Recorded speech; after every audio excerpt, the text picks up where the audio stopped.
చాలా మందిని బాధపెడుతున్న వ్యాధుల్లో డయాబెటీస్ ఒకటి. దీన్నే షుగర్ అని కూడా అంటారు. శరీరంలో చేరి చాప కింద నీరులా అన్ని అవయవాలపైన దీని ప్రభావం చూపి అనేక అనర్థాలకు గురి చేస్తుంది. తగిన జాగ్రత్తలు తీసుకుంటే దీన్ని అదుపులో ఉంచుకోవడం సాధ్యం. నర్వస్ ప్రాబ్లం లైఫ్ స్టైల్తో వచ్చే అవకాశం ఉందా? నరాల బలహీనతకు డయాబెటీస్కు ఏమైనా సంబంధం ఉందా? నరాల బలహీనతకు హోమియోపతిలో ఎలాంటి చికిత్స ఉంది? డయాబెటీస్కు హోమియోపతిలో మంచి వైద్యం ఉందని హోమియోపతి ఇంటర్నేషనల్ వైద్యులు డాక్టర్ మానస గారు అంటున్నారు. మీ సందేహాలకు సమాధానాలు తెలుసుకోవాలంటే కాల్ చేసిన నంబర్లు 0402331068 అండ్ 716. Hello doctor. హలో. ముందుగా చెప్పండి, అసలు డయాబెటీస్ అంటే ఏంటి, ఎందుకు వస్తుంది, రీజన్స్? చాలామంది ఈ మధ్యన అవేర్నెస్ ఉంది. డయాబెటీస్ అనేది మనకి రక్తంలో అంటే బ్లడ్ గ్లూకోజ్ లెవెల్స్ అనేవి ఉండాల్సిన దానికంటే హైగా ఉన్నప్పుడు ఆ వ్యక్తిని డయాబెటీస్తో సఫర్ అవుతున్నారు, అంటే డయాబెటీస్ మెలిటస్తో సఫర్ అవుతున్నారు అనొచ్చు. సో ఈ రక్తంలో గ్లూకోజ్ లెవెల్స్ అనేవి ఎక్కువగా ఉండడానికి కారణం వచ్చి ఇన్సులిన్ ఉత్పత్తి సరిగ్గా లేకపోవడం కానీ, తక్కువ ఉత్పత్తి అవ్వడం కానీ, లేదా అసలు ఉత్పత్తి అవ్వకపోవడం కానీ, లేదా బాడీలో ప్రొడ్యూస్ అవుతున్న ఇన్సులిన్ని కణం యూజ్ చేసుకోలేకపోవడం కానీ, ఇలాంటి అంటే ఇన్సులిన్ రెసిస్టెన్స్ డెవలప్ అవ్వడం కానీ, ఇలాంటి వాటి వల్ల బ్లడ్లో గ్లూకోజ్ లెవెల్స్ అనేవి అబ్నార్మల్గా హైగా ఉంటాయి. సో అలాంటప్పుడు ఆ పర్సన్ ఎక్కువ రోజుల నుంచి కనుక ఈ లెవెల్స్ అనేవి హైగా ఉన్న అలాంటప్పుడు ఈ పర్సన్ డయాబెటీస్తో సఫర్ అవుతున్నారు అనేది మనం చెప్పొచ్చు.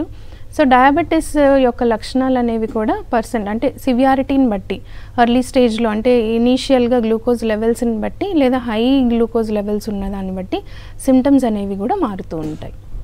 ఓకే అండి, మెయిన్గా అంటే డయాబెటీస్ వచ్చినప్పుడు అంటే సిమ్టమ్స్ అనేవి ఎలా ఉంటాయి ప్రతి ఒక్కరిలో కూడా?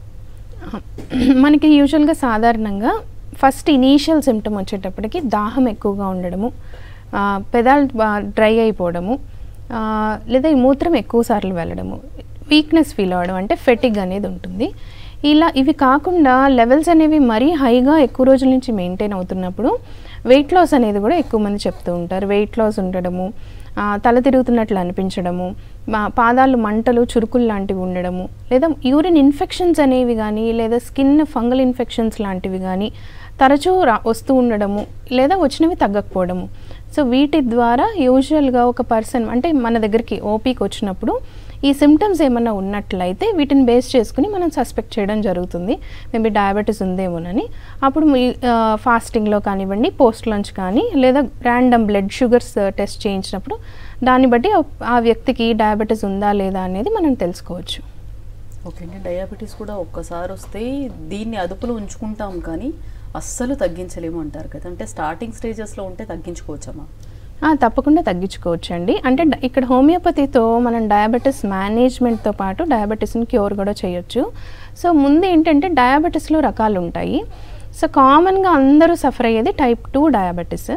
సో టైప్ 2 డయాబెటీస్ రావడానికి ముందు ప్రీ డయాబెటీస్ అనే కండిషన్ ఒకటి ఉంటుంది. అంటే ఎప్పుడైనా ఒకసారి గ్లూకోజ్ లెవెల్స్ అనేవి, బ్లడ్ గ్లూకోజ్ లెవెల్స్ అనేవి కొంచెం హైగా ఉండొచ్చు, కానీ టైప్ 2 డయాబెటీస్ అని మనం డిసైడ్ అవ్వలేనంత హై కాకపోయినా కొంచెం మోడరేట్గా ఫ్లక్చువేట్ అవుతూ ఉన్నట్లయితే అది ప్రీ డయాబెటీస్ కండిషన్ అంటాము. సో ప్రీ డయాబెటీస్ కండిషన్ లేదా టైప్ 2 డయాబెటీస్ కండిషను ఒక మోడరేట్ లెవెల్స్లో కనుక బ్లడ్ గ్లూకోజ్ లెవెల్స్లో ఉన్నప్పుడు మన దగ్గరికి ఒకవేళ అప్రోచ్ అయితే అలాంటి టైంలో మనం డయాబెటీస్ని క్యూర్ చేసుకోవచ్చు. దాంతోపాటు మనకి టైప్ 2 డయాబెటీస్ ఎక్కువ రోజుల నుంచి ఉంది, అన్కంట్రోలబుల్గా ఉంది, లేదా సిమ్టమ్స్ అనేవి ఎక్కువగా ఉంటున్నాయి, ఇలాంటివి ఏమన్నా ఉన్నా కూడా దాన్ని మనం మేనేజ్ చేసుకుంటూ క్యూర్ చేసుకునే అవకాశాలు ఉంటాయి. ఇక్కడ డయాబెటీస్ని కంప్లీట్గా నయం చేసుకోవడం అనేది ఏ వయసు వాళ్ళకి వచ్చింది, ఏ రీజన్ వల్ల సఫర్ అవుతున్నారు అనేది కూడా ఉంటుంది. అంటే ఇప్పుడు టైప్ 1 డయాబెటీస్ తీసుకున్నట్లయితే అది యూజువల్గా చిన్నపిల్లల్లో రావడము, యంగ్ అడల్ట్స్లో రావడం అనేది చూస్తుంటాము. సో టైప్ 1 డయాబెటీస్ని ఇన్సులిన్ డిపెండెంట్ డయాబెటీస్ అంటాము. సో ఈ టైప్ 1 డయాబెటీస్లో అసలు ఇన్సులిన్ ఉత్పత్తి అనేది కంప్లీట్గా ఆగిపోవడం, దానివల్ల ఇన్సులిన్ తీసుకోవడం జరుగుతుంది. సో అలాంటి కేసెస్లో అంటే అలా సఫర్ అవుతున్న వాళ్ళలో మన హోమియోపతిని మేనేజ్మెంట్కి యూజ్ చేసుకోవచ్చు, కానీ కంప్లీట్గా నయం అవ్వదు. ఎందుకంటే ఇన్సులిన్ ఉత్పత్తి అనేది అసలు ఉండదు కాబట్టి మనం మెడికేషన్తో ఇన్సులిన్ ఉత్పత్తిని ఇన్సులిన్ తయారు చేసే సెల్స్ అనేవి చనిపోవడం జరుగుతుంది ఆటోఇమ్యూన్ కండిషన్ వల్ల. సో అలాంటప్పుడు మనం లెవెల్స్ని మేనేజ్ చేసుకోవచ్చు, ఇన్సులిన్ తప్పనిసరిగా వాడాల్సి ఉంటుంది. అలా కాకుండా డయాబెటీస్ టైప్ 2 కానీ లేదా ప్రీ డయాబెటీస్ కండిషన్లో ఇన్సులిన్ రెసిస్టెన్స్ ఎక్కువ చూస్తాం. అంటే బాడీలో ఇన్సులిన్ ఉత్పత్తి ఉంటుంది, కానీ బాడీ యూజ్ చేసుకోలేకపోవడం కానీ, లేదా ఇన్సులిన్ ఉత్పత్తి కొద్దిగా తగ్గడం కానీ, అది రకరకాల రీజన్స్ ఉంటాయి, ఒబేసిటీ కానివ్వండి, హార్మోనల్ ప్రాబ్లమ్స్ కానీ. సో మనం వాటిని రూట్ కాజ్ని కనుక ఐడెంటిఫై చేసుకోగలిగితే ఈ టైప్ 2 డయాబెటీస్ని, ప్రీ డయాబెటీస్ని నయం చేసుకోవచ్చు. ఓకే అండి. అంటే టైప్ 1, టైప్ 2 అంటే ఈ రెండిట్లో చూసుకుంటే కనుక అంటే కాంప్లికేషన్స్ పరంగా ఏది ఎక్కువ కాంప్లికేటెడ్? మనము కాంప్లికేషన్స్ డయాబెటీస్లో ఎప్పుడైనా కూడా అండి, కాంప్లికేషన్స్ అనేవి ఎక్కువ లెవెల్స్ అంటే ఎక్కువ రోజుల నుంచి గ్లూకోజ్ లెవెల్స్ ఎలా మెయింటైన్ అవుతున్నాయి అనే దాన్ని బట్టి ఉంటుంది. అంటే ఇప్పుడు కొంతమందికి 10, 15 ఇయర్స్, 20 ఇయర్స్ నుంచి డయాబెటీస్ ఉంటుంది. కానీ వాళ్ళకి ఏంటి అంటే లెవెల్స్ అనేవి మెయింటైన్ చేసుకోగలిగితే అండ్ డైట్ ఫాలో అవ్వడం కానివ్వండి, మేనేజ్మెంట్ అంటే లైఫ్ స్టైల్ చేంజెస్ చేసుకోవడము, ప్రాపర్ మెడికేషన్ వాడడము, వీటి వల్ల ఏమవుతుంది అంటే లెవెల్స్ అనేవి కంట్రోల్ ఉంటాయి. కానీ టైప్ 2 డయాబెటీస్ అండర్ మెడికేషన్లో కంట్రోల్ ఉంటుంది కాబట్టి సిమ్టమ్స్ అనేవి, కాంప్లికేషన్స్ అనేవి ఎక్కువ రోజుల నుంచి డయాబెటీస్ ఉన్నా కూడా ఎక్కువగా కనిపించకపోవచ్చు.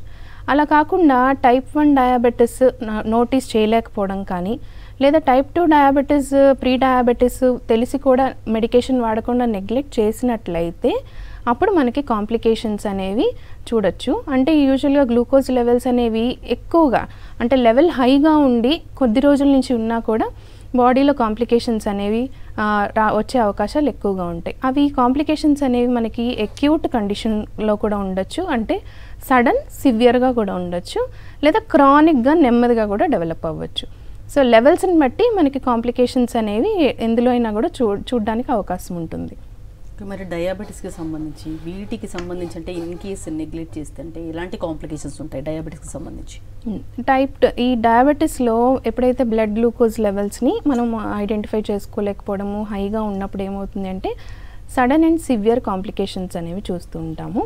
ఇందులో ఏమవుతుందంటే కీటో ఎసిడోసిస్ అనే ఒక కాంప్లికేషన్ ఉంటుంది. అంటే గ్లూకోజ్ లెవెల్స్ అనేవి బ్లడ్లో హైగా ఉంటాయి కానీ సెల్ అది యూస్ చేసుకోదు కాబట్టి బాడీ ఏం చేస్తుంది అంటే మన ఫ్యాట్ని మెటబలైజ్ చేయడం స్టార్ట్ చేస్తుంది. అలాంటప్పుడు బ్లడ్లో కీటోన్ బాడీస్ అనేవి ఎక్కువగా ఉత్పత్తి అవుతాయి. సో దీనివల్ల కన్ఫ్యూజను, డెసిషన్ తీసుకోలేకపోవడము, కన్ఫ్యూజన్ ఉండడము, లేదా కళ్ళు తిరిగి పడిపోవడము ఇలాంటివి యూజువల్గా ఉంటాయి. ఇది ఎమర్జెన్సీ కండిషన్. దీన్ని ఇమ్మీడియట్గా ఎమర్జెన్సీగా కన్సల్ట్ అయ్యి దానికి మెడికేషన్ వాడాల్సి ఉంటుంది. సో క్రానిక్ కాంప్లికేషన్స్ వచ్చేటప్పటికి బ్లడ్లో జరిగే చేంజెస్ వల్ల మనకి హార్ట్ డిసీజెస్ రావడం కానివ్వండి, ఎథెరోస్క్లెరోటిక్ చేంజెస్ అంటే బ్లడ్ వెజల్స్ థిక్కన్ అవ్వడం కానివ్వండి, లేదా బ్రెయిన్ స్ట్రోక్ ఇలాంటివి యూజువల్గా క్రానిక్ కాంప్లికేషన్స్, సడన్ కాంప్లికేషన్స్గా కూడా జరగవచ్చు, అంటే లెవెల్స్ కంట్రోల్ లేనప్పుడు. దీంతోపాటు ఇది మేజర్ బ్లడ్ వెజల్స్లో జరిగేవి. అలా కాకుండా కాంప్లికేషన్స్ అనేవి ఎక్కువ రోజుల నుంచి షుగర్ లెవెల్స్ అన్కంట్రోల్గా ఉన్నప్పుడు బ్లడ్ సర్క్యులేషన్ సరిగా అవ్వక నరాలకి, మజిల్కి అందాల్సిన న్యూట్రిషన్ లేకపోవడం వల్ల యూజువల్గా నెఫ్రోపతి అంటే కిడ్నీకి సంబంధించిన సమస్యలు కానీ, నరాలకు సంబంధించిన న్యూరోపతి కానీ, రెటినోపతి అంటే కంటికి సంబంధించిన సమస్యలు కానీ కామన్గా చూస్తూ ఉంటాము. అలాగే స్కిన్ ఇన్ఫెక్షన్స్ రావడము ఇలాంటివి కామన్గా మనం డయాబెటీస్ కాంప్లికేషన్స్ అని చెప్పొచ్చు. ఓకే అండి. డయాబెటీస్ ఉన్న వాళ్ళకు కూడా స్టార్టింగ్ స్టేజెస్లో అంటే ఒకవేళ ఒబేసిటీ ఉంటే కూడా అసలు తెలియదు అంటారు కదా, మరి ఎలా ఎగ్జామినేషన్ చేసుకోవాలి ఒక పేషెంట్? మెయిన్ వచ్చేటప్పటికి డయాబెటీస్లో ఫస్ట్ చూసుకోవాల్సింది ఫ్యామిలీలో ఏమన్నా డయాబెటీస్ ఆల్రెడీ ఉందా, అంటే పేరెంట్స్కి, గ్రాండ్ పేరెంట్స్కి కనుక ఉన్నట్లయితే డయాబెటీస్ వచ్చే ఛాన్సెస్ ఉంటాయి. దాంతోపాటు ఒబేసిటీ మీరు అన్నట్లు వెయిట్ పెరగడం, ఎక్కువగా వెయిట్ ఉండడం వల్ల కూడా డయాబెటీస్ అనేది వచ్చే అవకాశం ఉంటుంది. సో డయాబెటీస్ ఉందా లేదా అనేది మనం పర్సనల్గా అనలైజ్ చేసుకోవడం అనేది వీక్గా ఫీల్ అవ్వడం కానీ, వెయిట్ కొద్దిగా లూజ్ అవ్వడం కానీ, తల తిరిగినట్లు అనిపించడం కానీ, లేదా మూత్రం ఎక్కువగా వెళ్ళడము, దాహం ఎక్కువగా ఉండడం ఇనీషియల్ సిమ్టమ్స్ ఇవి. కానీ చాలా మందిలో ఏమవుతుంది అంటే ప్రీ డయాబెటీస్ కానీ, టైప్ 2 డయాబెటీస్ కానీ అండ్ జెస్టేషనల్ డయాబెటీస్ టెస్టులు చేయిస్తే, అంటే ర్యాండమ్గా టెస్టులు చేయించుకోవడం కానీ, లేదా ప్రెగ్నెంట్ విమెన్లో యూజువల్గా చేసే యాంటీనెటల్ ప్రొఫైల్స్ కానీ, ప్రెగ్నెన్సీలో చేసే బ్లడ్ టెస్టుల్లో యూజువల్గా బ్లడ్ గ్లూకోజ్ లెవెల్స్ అనేవి మనకి అబ్నార్మల్గా కనిపించడము, లేదా రొటీన్ టెస్టుల్లో యూజువల్గా మిడిల్ ఏజ్ దాటిన వాళ్ళలో రొటీన్ టెస్టుల్లో కొంచెం అబ్నార్మల్ కనిపిస్తుంది. సో అదర్ దాన్ దట్ మనకి సిమ్టమ్స్ అనేవి ఈ రోజుల్లో చాలామందికి సిమ్టమ్స్ కంటే ముందే చాలామందిలో యూజువల్గా రొటీన్ టెస్టుల్లో తెలుసుకోవడం జరుగుతుంది. Okay ma'am. అంటే డయాబెటీస్కి అంటే హోమియోపతిలో ఎలాంటి ట్రీట్మెంట్స్ అందుబాటులో ఉన్నాయి? మనకి ఇక్కడ డయాబెటీస్లో మనం ఇందాక చెప్పినట్లు ఇన్సులిన్ ఉత్పత్తి ఉంటుంది కానీ అది అవసరమైనంత మోతాదులో లేనప్పుడు, ఇంకొకటి ఇన్సులిన్ రెసిస్టెన్స్ ఉన్నప్పుడు దాన్ని మనం హోమియోపతితో సక్సెస్ఫుల్గా మేనేజ్ చేసుకోవచ్చు. అంటే ఇన్సులిన్ రెసిస్టెన్స్లో ఏమవుతుంది అంటే బాడీలో ఇన్సులిన్ ఉన్నా కూడా గ్లూకోజ్కి ఒక కీ ఉండాలన్నమాట. అంటే ఇన్సులిన్ ఉంటేనే సెల్ దాన్ని యాక్సెప్ట్ చేస్తుంది. సో ఈ రెసిస్టెన్స్ని హోమియోపతితో మనం బ్రేక్ చేస్తే దానివల్ల మనకి ఇన్సులిన్ యూజ్ అవుతుంది కాబట్టి బాడీకి. సో హోమియోపతి ద్వారా డయాబెటీస్ మెడికేషన్స్ని కొన్ని రోజులు కంటిన్యూ చేసినప్పటికీ కూడా నెమ్మదిగా తగ్గించుకుంటూ హోమియోపతి మీద మనం క్యూర్ చేసుకోవచ్చు. దాంతోపాటు లెవెల్స్ చాలా ఎక్కువగా ఉన్నాయి పెద్దవాళ్ళు, యూజువల్గా 60 ప్లస్ ఉన్న వాళ్ళలో కూడా మేనేజ్ చేసుకోవచ్చు అండ్ కాంప్లికేషన్స్ని కూడా అవాయిడ్ చేసుకోవచ్చు. సో డయాబెటీస్ రావడానికి రీజన్ అయిన కొన్ని డిసీజెస్ ఉంటాయి, కొన్ని మెడికేషన్స్ వాడుతూ ఉంటారు. లైక్ ఆటోఇమ్యూన్ డిసీజెస్లో స్టెరాయిడ్స్, కార్టికోస్టెరాయిడ్స్ వాటి వల్ల కూడా, అంటే కోవిడ్ టైంలో ఇచ్చిన కొన్ని మెడికేషన్స్ వల్ల కూడా చాలా మందిలో టైప్ 2 డయాబెటీస్ అనేది కనిపిస్తూ ఉంటుంది. సో అలా ఇతర మెడికేషన్స్ వాడడం వల్ల టైప్ 2 డయాబెటీస్ ఏమైనా వచ్చినట్లయితే ఈ ఆటోఇమ్యూన్ డిసీజెస్కి మనం మెడికేషన్స్ వాడుకుంటే హోమియోపతిలో ఈ డయాబెటీస్ని కూడా మనం కంట్రోల్ చేసుకోవచ్చు, క్యూర్ చేసుకునే అవకాశం కూడా ఉంటుంది. సో మరి జెస్టేషనల్ డయాబెటీస్ అంటే ఏంటి, అందులో రీజన్స్ కానీ సిమ్టమ్స్ కానీ ఎలా ఉంటాయి మ్యామ్? జెస్టేషనల్ డయాబెటీస్ అనేది యూజువల్గా ప్రెగ్నెన్సీలో విమెన్లో కనుక డయాబెటీస్ డయాగ్నోస్ అయితే దాన్ని మనం జెస్టేషనల్ డయాబెటీస్ అంటాము. అంటే సిమిలర్ టు టైప్ 2 డయాబెటీసే ఉంటుంది, కానీ ప్రెగ్నెన్సీలో వస్తుంది కాబట్టి దాన్ని జెస్టేషనల్ డయాబెటీస్ అనడం జరుగుతుంది. సో డ్యూరింగ్ ప్రెగ్నెన్సీలో వచ్చేటప్పటికి ప్లెసెంటా అంటే ప్లెసెంటా ఉత్పత్తి చేసే కొన్ని హార్మోన్స్ వల్ల ఇన్సులిన్ రెసిస్టెన్స్ రావడం వల్ల విమెన్లో అంటే లేటర్ వీక్స్లో 3rd ట్రైమినిస్టర్స్లో అంటే 7th 8th మంత్ ఆ టైంలో వచ్చేటప్పటికి బ్లడ్ గ్లూకోజ్ లెవెల్స్ అనేవి హైగా ఉండడం, దాన్ని మనం జెస్టేషనల్ డయాబెటీస్ అంటాము. సో జెస్టేషనల్ డయాబెటీస్లో మెడికేషన్స్, హోమియోపతి మెడికేషన్స్ అనేవి సేఫ్గా వాడచ్చు. దాంతోపాటు డైట్ కూడా తప్పనిసరిగా ఫాలో అవ్వాల్సి ఉంటుంది. చాలామందిలో డెలివరీ తర్వాత ఈ జెస్టేషనల్ డయాబెటీస్ అనేది యూజువల్గా తగ్గిపోతుంది, గ్లూకోజ్ లెవెల్స్ అనేవి కూడా నార్మల్గా వచ్చేస్తాయి. కానీ ఆల్రెడీ జెస్టేషన్ అంటే ప్రెగ్నెన్సీలో కనుక డయాబెటీస్తో సఫర్ అయిన వాళ్ళకి ఫ్యూచర్లో అంటే లేటర్ లైఫ్లో డయాబెటీస్ టైప్ 2 డయాబెటీస్ వచ్చే అవకాశం అనేది ఎక్కువగా ఉంటుంది. అలాగే ఆల్రెడీ టైప్ 2 డయాబెటీస్తో సఫర్ అవుతూ ప్రెగ్నెన్సీ కనుక వచ్చినట్లయితే కొంత జాగ్రత్త అనేది ఎక్కువగా ఫాలో అవ్వాలి. కంటిన్యూస్గా మెడికేషన్స్ ఏవైతే తీసుకుంటున్నారో అవి కంటిన్యూ చేసుకోవాల్సి ఉంటుంది. సో జెస్టేషనల్ డయాబెటీస్ని డైట్తోనే ఎక్కువగా మేనేజ్ చేసుకుంటే డెలివరీ తర్వాత యూజువల్గా నార్మల్ అయిపోయే అవకాశాలు ఉంటాయి. సో ఇలాంటి టైంలో ఏంటి అంటే ఆల్రెడీ జెస్టేషనల్ డయాబెటీస్తో సఫర్ అయిన వాళ్ళు ఫ్యూచర్లో వచ్చే అవకాశాన్ని కూడా హోమియోపతి మెడికేషన్స్తో తగ్గించుకోవచ్చు. దాంతోపాటు కొంత డైట్ అండ్ ఎక్సర్సైజెస్ కూడా అడ్వైస్ చేయడం జరుగుతుంది. అవి కనుక ఫాలో అయితే మెనోపాజ్ టైంలో కానివ్వండి లేదా ఫ్యూచర్ మళ్ళీ సెకండ్ ప్రెగ్నెన్సీస్లో కానివ్వండి కొంచెం లెవెల్స్ అనేవి మనం మెయింటైన్ చేసుకోవడానికి అవకాశం ఉంటుంది. ఓకే అండి, ఇప్పుడు పిల్లల్లో ఎలా ఉంటుంది మ్యామ్ అసలు? ఈ చిన్నపిల్లల్లో కానివ్వండి యూజువల్గా వచ్చే డయాబెటీస్ని type 1 diabetes, insulin dependent diabetes అంటాము. దీంతోపాటు నియోనేటల్ డయాబెటీస్ మెలిటస్ అనేది కూడా ఉంటుంది. అంటే ఎర్లీ లైఫ్ అంటే 6 months కంటే చిన్నపిల్లల్లో యూజువల్గా పుట్టుకతోనే గ్లూకోజ్ లెవెల్స్ అనేవి ఎక్కువగా ఉండి ఇన్సులిన్ ఉత్పత్తి అవ్వకపోవడం, ఆటోఇమ్యూన్ కండిషన్ అనేది ఉంటుంది. ఈ చిన్నపిల్లల్లో వచ్చేది కానీ యంగ్ అడల్ట్స్లో వచ్చే డయాబెటీస్ని టైప్ 1 డయాబెటీస్ అంటాము. అంటే కామన్గా ఆ ఏజ్ వాళ్ళకి టైప్ 1 అనేది వస్తుంది. టైప్ 1 ఏ ఏజ్లో అయినా రావచ్చు, కానీ ఎక్కువగా మాత్రం చిన్నపిల్లల్లోనే చూడడం జరుగుతుంది. సో ఈ టైప్ 1 డయాబెటీస్ అనేది ఆటో ఇమ్యూన్ డయాబెటీస్ డిసీజ్ అనమాట.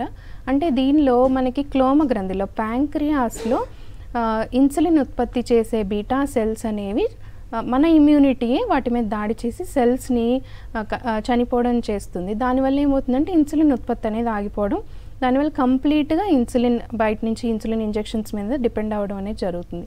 సో ఈ ఇన్సులిన్ ఉత్పత్తి అనేది ఒక్కొక్కసారి ఏమైనా వైరల్ ఫీవర్స్ అనేవి వచ్చినా కూడా పిల్లల్లో కొన్ని రకాల వైరల్ ఫీవర్స్ వచ్చిన తర్వాత కూడా టైప్ 1 డయాబెటీస్తో సఫర్ అవ్వడం అనేది కామన్గా చూస్తూ ఉంటాము. సో సిమ్టమ్స్ వచ్చేటప్పటికి పిల్లలు యాక్టివ్గా లేకపోవడం కానీ, డల్గా ఉండడము లేదా ఫీవర్స్ వస్తూ ఉండడము, ఫిమేల్ చైల్డ్స్లో వచ్చేటప్పటికి యూరినరీ ట్రాక్ట్ ఇన్ఫెక్షన్స్ కానీ లేదా ఫీవర్ తగ్గకపోవడం కానీ, వెయిట్ లాస్ అవ్వడం కానీ, డల్నెస్ కానీ ఇలాంటి వాటిని బట్టి యూజువల్గా సస్పెక్ట్ చేయడము, సో ఇన్వెస్టిగేట్ చేయించడం, దాని ద్వారా మనకి టైప్ 1 డయాబెటీస్ అనేది తెలుస్తుంది. కొంతమంది పిల్లల్లో చూసుకుంటే కనుక కొంతమంది మీరు అన్నట్టు డయాబెటీస్ వచ్చినప్పుడు కొంత వెయిట్ పుట్ ఆన్ ఉంటారు, కొంతమంది సన్నగా అవుతారు. అంటే దాంట్లో కూడా టైప్స్ ఉంటాయా? అంటే వెయిట్ పుట్ ఆన్ అవ్వడం వల్ల డయాబెటీస్ రావచ్చండి.